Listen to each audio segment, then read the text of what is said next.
आज आपण बघूया पंक्तीतला मसाले भात, तो पण सावजी पद्धतीचा. चला तर मग करूया.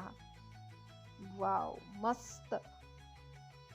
तांदूळ घेतले, बासमती तांदूळ घेतले लांबवाले, छान स्वच्छ 2-3 पाण्याने धुवून घेतले आणि एका कढईमध्ये तेल घेतलं, जिरं घातलं, मोहरी घातलं, तमालपत्र घातलं, कांदा घातला, हिरवी मिरची घातली, पातीचा कांदा घातला, अद्रक लसूण पेस्ट घातलं, छान परतून घेतलं.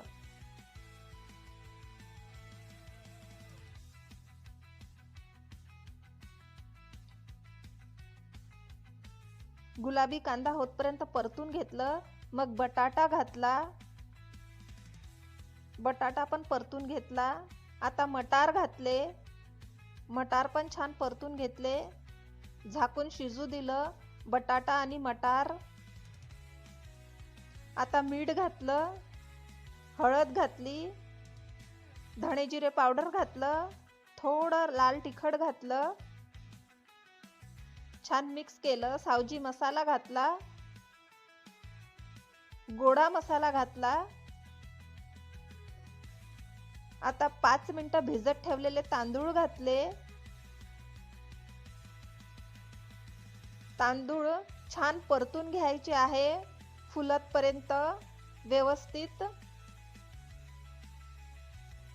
वाव, मस्त घमघमाट सुटला आहे. आता तांदूळ परतून झाले. आता गरम पाणी घातलं आणि शिजू दिलं. 5-7 मिनिटानंतर वाव, मस्त सुगंध सुटला आहे. मस्त दरवळतो सुगंध. बढिया.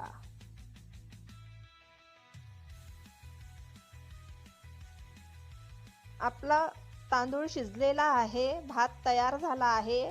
आता कोथिंबीर घातली. खायला तयार आहे आपला मसाले भात पंक्तीतला सावजी पद्धतीचा. खूप छान आणि टेस्टी लागतं हा भात. तुम्ही पण करून बघा या पद्धतीने पंक्तीतला मसाले भात. वाव. अशाच माझ्या रेसिपी बघण्यासाठी माझ्या चॅनलला लाईक करा, सबस्क्राईब करा, शेअर करा आणि कॉमेंट करा.